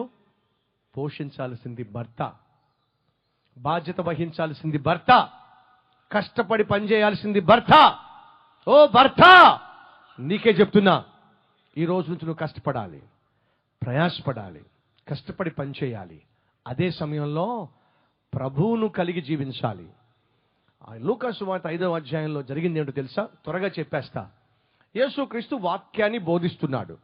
అలా వాక్యాన్ని బోధిస్తున్నప్పుడు అందరూ వచ్చి వాక్యాన్ని వినకుండా యేసయ్య మీద పడుతున్నారు. ఎందుకని? ఆ రోజుల్లో యేసయ్యను ముట్టుకుంటే స్వస్థత పొందుకుంటామని చెప్పి వాళ్ళందరూ వచ్చి శరీర సంబంధమైన స్వస్థత కొరకు ప్రాకులాడుతున్నారు. కానీ దేవుని రాజ్యానికి సంబంధమైనటువంటి సత్యాన్ని గ్రహించటానికి ఇష్టపడలా. ఈరోజు అలాంటి పరిస్థితి దాపరించింది. ఏమిటి? స్వస్థతల కోసం పరుగులు తీస్తున్నారు, కానీ హృదయాన్ని శుద్ధీకరించే, హృదయాన్ని బాగు చేసే దేవుని వాక్యం కొరకు పరుగులు తీసేటటువంటి వాళ్ళు ఎంతమంది ఉన్నారు? దయచేసి గమనించు. నా హృదయంలో ఉన్నటువంటి గొప్ప వాంఛ, గొప్ప ఆశ ఏదైనా ఉంది అంటే దేవుని వాక్యానికి విలువనిచ్చే రోజులు రావాలి. దేవుని వాక్యాన్ని వినడానికి ప్రజలు తండోపతండాలుగా రావాలి. దేవుని వాక్యము వినడానికి ప్రజలు ప్రవాహం వలె రావాలి అని చెప్పి సంవత్సరాలుగా మేము ప్రార్థన చేశాం. ఆ ప్రార్థన ప్రతిఫలంగానే ఈరోజు ఇంతమంది వాక్యం కోసం వస్తున్నారు. ఎలా వచ్చారు? సాధారణంగా ఇంత పెద్ద మీటింగ్ పెట్టాలంటే ముందుగా చాలా ఏర్పాట్లు చేయాలి, చాలా ప్లాన్స్ వేయాలి, కమిటీలు వేయాలి, పాస్టర్స్ అందరూ కలిసి రావాలి, సహకరించాలి, పబ్లిసిటీ చేయాలి, ఒక 6 నెలల ముందు నుంచి ప్లాన్ చేయాలి. మీకు తెలుసా, ఈ మీటింగ్స్ వెనుక ఉన్నది మొత్తం కలిపి 10 మంది. హైదరాబాద్ నుంచి 10 మందిని పంపించాం. మీరు వెళ్ళి అవనిగడ్డ పరిసర ప్రాంతాల్లో వాల్ పోస్టర్స్ అంటించండి, చక్కగా అక్కడక్కడ బ్యానర్స్ కట్టండి. అని చెప్పి 10 మందిని పంపించాం. అది కూడా ఒక వారం 10 రోజుల క్రితం, ఒక వారం రోజులు 10 రోజుల క్రితం వాళ్ళు వచ్చారు. వాళ్ళు వచ్చి స్థానికంగా కల్వరి పరిచర్ను ప్రేమించేటటువంటి కొంతమంది సేవకులు సహకరించగా, టీవీలో అవనిగడ్డలో మీటింగ్స్ పెడుతున్నామని తెలిసినప్పుడు చాలా మంది ప్రార్థన చేయగా, మీరందరూ ప్రార్థన చేయగా ఈరోజు ఎంత అద్భుతమైన మహోత్సవాలు జరుగుతున్నాయి. దేని కొరకు వచ్చారు మీరు? వాక్యం కొరకు వచ్చారు. ₹1 ఏ ఒక్కరికి ఇవ్వలా, ఒక్క ఆటో ఏర్పాటు చేయలా, ఒక లారీ పెట్టలా, ఒక బస్సు పెట్టలా, మనుషుల్ని ఇక్కడ తీసుకురావడానికి ₹1 కూడా ఖర్చు చేయలా. పాస్టర్లను పిలిపించి, అయ్యా మీరే వెళ్ళి ఎంతో కొంత డబ్బులు వేసుకొని మనుషులను తీసుకురండి అని చెప్పలా. కానీ ఈరోజు చూడండి ఎంతమంది వచ్చారు, ఎలా వచ్చారు. బైబిల్ సెలవిస్తుంది, ఆకాశము భూమి గతించినా గతించిపోవును గాని నా మాట గతించదు. దేవుని మాటకున్న శక్తి అటువంటిది. ఆ మాట కొరకు, ఆయన వాక్యం కొరకు ప్రజలు ప్రవాహంలో రావాలి అని మేము కన్నీరు కార్చి ప్రార్థన చేయగా ఈరోజు ఆ రోజులు చూస్తున్నాం. వచ్చిన సహోదరి సహోదరుడా జాగ్రత్తగా విను. ఆనాడు యేసుక్రీస్తు దేవుని వాక్యాన్ని బోధిస్తూ ఉంటే మనుషులు వచ్చి ఆయన టచ్ చేయాలని ప్రయత్నం చేస్తున్నారు. ఆయనకున్న ఆశ ఏమిటి? హృదయంలో మార్పు. మనుషులకున్న ఆశ ఏమిటి? శరీరంలో మార్పు. ఈ శరీరము ఇంతలో కనిపించి అంతలో మాయమైపోతుంది, కానీ ఆత్మ యుగ యుగములు ఉంటుంది. యేసుక్రీస్తు లోకానికి వచ్చింది శరీరాలు స్వస్థపరచడానికి మాత్రం కాదు, నశించిపోయిన వానిని వెతకి రక్షించటానికి లోకానికి వచ్చాడు అనే సత్యము మర్చిపోవద్దు. అంతేకాదు, ఆయన తన ప్రజలను వారి పాపము నుండి విడిపించును గనుక, రక్షించును గనుక ఆయనకు యేసు అనే పేరు పెడతారు. యేసు అనే పేరుకు అర్థము రక్షకుడు. ఈ లోకానికి యేసుక్రీస్తు వచ్చిన అతి ప్రాముఖ్యమైన కారణము, మనం చేసిన పాపములను బట్టి ఆ పాపము వల్ల వచ్చే జీతము మరణము, ఆ మరణము తర్వాత తీర్పు, తీర్పు తర్వాత ప్రతి ఒక్కరికి నరక శిక్ష. ఆ నరకము నుంచి తప్పించటానికే యేసుక్రీస్తు లోకంలో ఉదయించాడు. ఆయనకున్న ఆశ ఏడు తెలుసా? ఈ పై స్వస్థతలు కాదు. ఆయనకున్న ఆశ హృదయము అన్నిటికంటే ఘోరమైన వ్యాధితో నిండిపోయింది. ఆ వ్యాధిని బాగు చేయడానికి యేసుక్రీస్తు లోకానికి వచ్చాడు. ఆయన నీతిని, ఆయన రాజ్యాన్ని మనం వెతికినట్లయితే మన శరీరంలో ఉన్న రోగాలు కూడా ఆయన ఆటోమేటిక్గా బాగు చేసేస్తాడు. గుడ్డి పరిసయుడా, ఎంతసేపు పైన ఎందుకు కడుగుతావు? లోపల కడుగు. పాత్ర లోపల కడిగితే ఆటోమేటిక్గా బయట కూడా కడగబడుతుంది. అంటే అర్థం తెలుసా? ఎంతసేపు శరీర సంబంధమైన వాటి గురించి ఎందుకు పైన బాగుపోవాలని, పైనే బాగుపడాలని, శరీరమే బాగుపడాలని, శరీరమే స్వస్థపడాలని ఎందుకు ఆశిస్తావు? ముందుగా బాగుపడాల్సింది లోపల. ఈ హృదయం బాగుపడకుండా శరీరం ఎంత అందంగా ఉన్నా లాభం లేదు, తిన్నగా నరకానికే వెళ్తాడు. ఈ శరీరం ఎంత బలహీనంగా ఉన్నా, ఎంత అంగవైకల్యముతో ఉన్నా, హృదయము బాగున్నట్లయితే ఆ వ్యక్తి తిన్నగా పరలోకానికి వెళ్తాడు, దేవునితో యుగ యుగములు జీవిస్తాడు.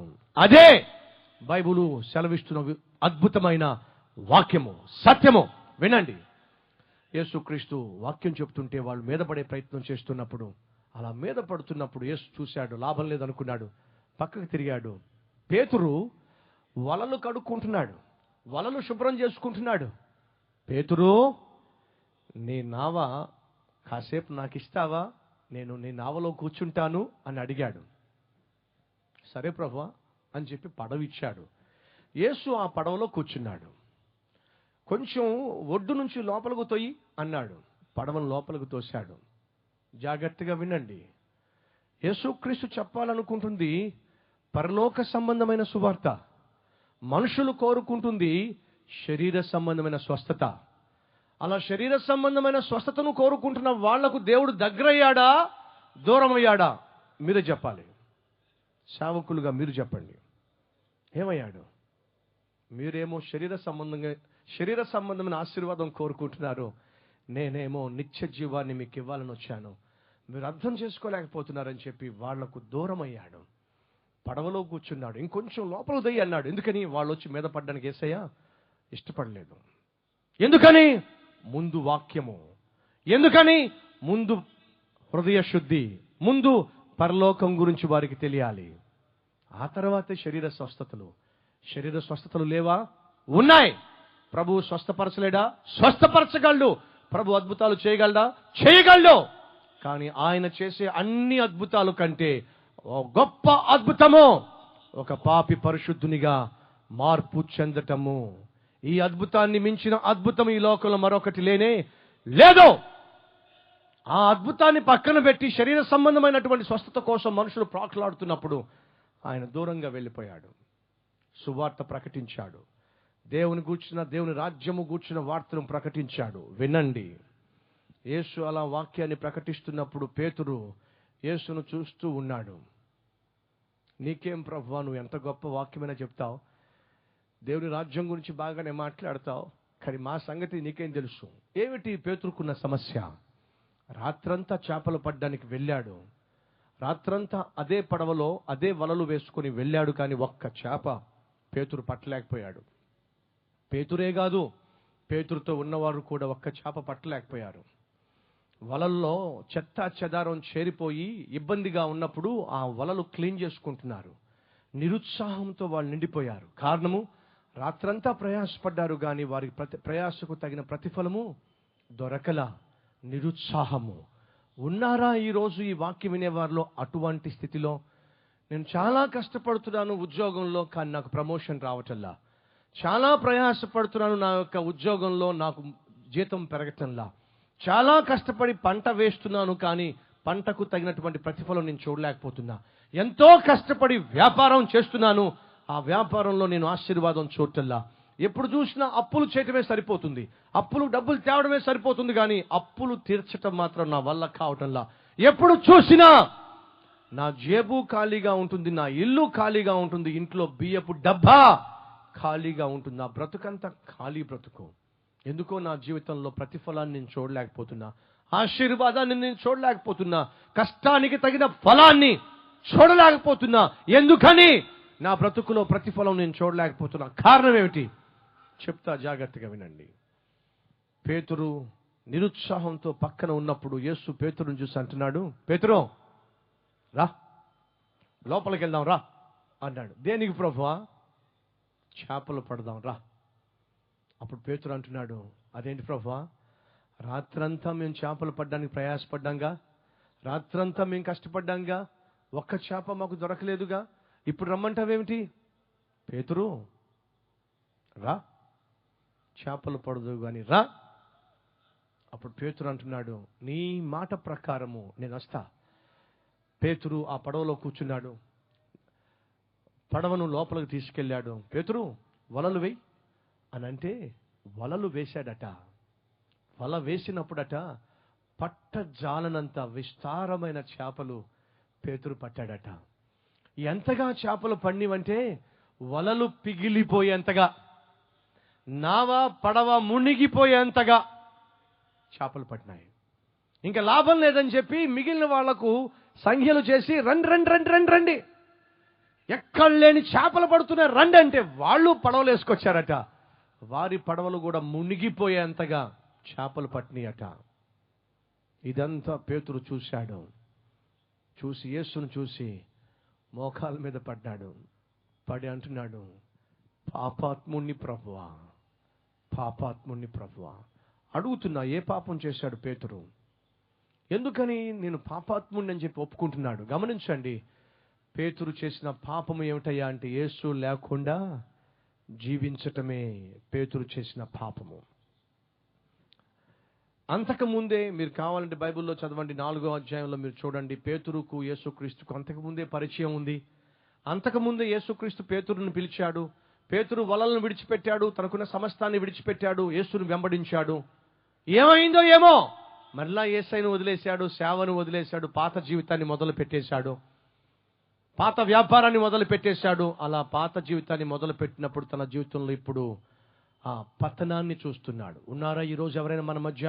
ఒకప్పుడు ఆత్మీయంగా ఉండి, ఒకప్పుడు భక్తిగా ఉండి, ఒకప్పుడు ప్రభువుకు దగ్గరగా ఉండి, ఒకప్పుడు ప్రార్థనా పరులుగా ఉండి, ఒకప్పుడు సాక్ష్యం చెప్పేవారిగా ఉండి, ఒకప్పుడు సంఘ కాపురికి తోడుగా అండగా ఉండి, చేదోడు వాదోడుగా ఉండి, ఒకప్పుడు ఉపవాసం ఉండి, ఒకప్పుడు కుటుంబం కోసం కన్నీరుగా వచ్చేటటువంటి స్థితి ఉండి, ఒకప్పుడు ఆత్మల పట్ల భారం ఉండి ప్రయాసపడే మనస్సుండి ఈరోజు అట్టి స్థితిని పోగొట్టుకొని నిస్సహాయ స్థితిలో, నిస్పృహలో, నిరుత్సాహములో, నిర్జీవముగా ఎవరైనా వచ్చి ఈరోజు ఈ వాక్యం వింటున్నారా? అయితే ప్రభు అంటున్నాడు, నీ జీవితంలో మరొక్కసారి అడుగు పెట్టనిస్తావా? పేతురు, నీ పడవలో నన్ను అడుగు పెట్టనిస్తావా? యేసు అడుగు పెట్టినప్పుడు పేతురు యొక్క జీవితం ఆ రోజు మార్పు చెందింది. పట్టజాలనంత విస్తారమైన చేపలు పేతురు ఆనాడు పొందుకోగలిగాడు. అతని వ్యాపారం రాత్రి పూర్తిగా లాస్ అయిపోయింది. ఒక్క చేప దొరకలా, ₹1 రాలా. కానీ ఇప్పుడు పడవంత చేపలతో నిండిపోయింది. 6 పువ్వులు 3 కాయల, 3 కాయలు 6 పువ్వుల, ఏమంటారు నాకు తెలియదు. కానీ ఇప్పుడు ఆ పడవలు చేపలతో మునిగిపోతున్నాయి. ఆశీర్వాదముతో ఆ పడవలు మునిగిపోతున్నాయి. సమృద్ధితో ఆ పడవలు మునిగిపోతున్నాయి. దావీదు అంటాడు, నా గిన్నె నిండి పొంగి పొర్లుచుంది. ఎలా? యెహోవా నా కాపరి కాబట్టి. ఇప్పుడు పేతురు నావ ఎందుకని సమృద్ధితో నిండి పొంగిపోతుంది? కారణం చెప్పండి, చెప్పాలి. ఇదే పడవ, ఇదే నావ, ఇదే సముద్రము, ఇదే వలలు. ఒక్క చేప రాత్రి పట్టలేకపోయాడు. కానీ ఇప్పుడు సమృద్ధి. ఏమిటి తేడా? చెప్పగలరా? ఏమిటి తేడా? ఆ నావలో యేసు ఉన్నాడు. పేతురు చేసిన వ్యాపారంలో ఆ రోజు యేసు ఉన్నాడు. పేతురు చేస్తున్న పనిలో యేసు తోడుగా ఉన్నాడు. యేసు ఎవరికి తోడుగా ఉంటాడో, యేసు ఎవరికి తోడుగా ఉండి ఆ పనిని దీవిస్తాడో ఆ పని ఆశీర్వదించబడుతుంది. రాత్రంతా చేపలు పట్టిన ఒక్క చేప పట్టలేకపోవడానికి కారణం ఏమిటంటే ఆనాడు యేసు ఆ నావలో లేడు. నా ప్రశ్న, ఈరోజు నువ్వు చేసే ఉద్యోగంలో యేసు ఉన్నాడా? నువ్వు చేస్తున్న వ్యాపారంలో యేసు ఉన్నాడా? నీవు కలిగిన పొలములో, వ్యవసాయములో యేసు ఉన్నాడా? నువ్వు చేస్తున్న సేవలో, నీ సంఘములో, నీ పిలుపులో, నీ ప్రయాసలో యేసు ఉన్నాడా? నీ ఇంటిలో నువ్వు చేసే ప్రయత్నాల్లో యేసు ఉన్నాడా? ఉంటే సమృద్ధిని చూస్తావు, ఉంటే ఆశీర్వాదాన్ని చూస్తావు, ఉంటే దీవెన చూస్తావు. ఆ యేసు లేకపోతే రాత్రంతా కష్టపడతావు, నెలంతా కష్టపడతావు, సంవత్సరం అంతా కష్టపడతావు, నీకున్నదంతా ఊడ్చేస్తావు, పెట్టుబడిగా పెట్టేస్తావు, దివాలా తీసేస్తావు, దిక్కు మాలిన వాడిగా అఘోరిస్తావు. ఏం చేయబోతున్నావు ఈరోజు? సమృద్ధి అయిన జీవితాన్ని చూడబోతున్నావా? లేక దిక్కుమాలిన వాడిగానే జీవించబోతున్నావా? దేవుడు కలిగిన కుటుంబంగా నీ కుటుంబాన్ని కట్టుకోబోతున్నావా? లేక దేవుడు లేని కుటుంబంగా నీ కుటుంబాన్ని నరకంగా మార్చుకోబోతున్నావా? దేవుణ్ణి కలిగి ఆయన చేసే సహాయాన్ని అరుణోదయమునే పొందుకోబోతున్నావా? దేవుడు లేకుండా నీవు అస్థిరముగా జీవించబోతున్నావా? ఏం చేయబోతున్నావు? ప్రార్థన చేద్దాం. ప్రతి ఒక్కరు తలను వంచండి. Let us pray. ప్రియ సహోదరుడా, సహోదరి, ఏ ఒక్కరు లేవద్దు, అటు ఇటు తిరగద్దు. కళ్ళు మూసుకోండి. ఉన్న చోటే మోకరించగలవారు మోకరించండి. అడుగుతున్నాను సూటిగా, యేసు నీలో ఉన్నాడా? లేకపోతే ఈరోజు ప్రభువుని అడుగు, ప్రభువా నీవు లేకపోతే నా జీవితం శూన్యము నాయన. నెంబర్ 2, యేసు నీ వివాహంలో ఉన్నాడా?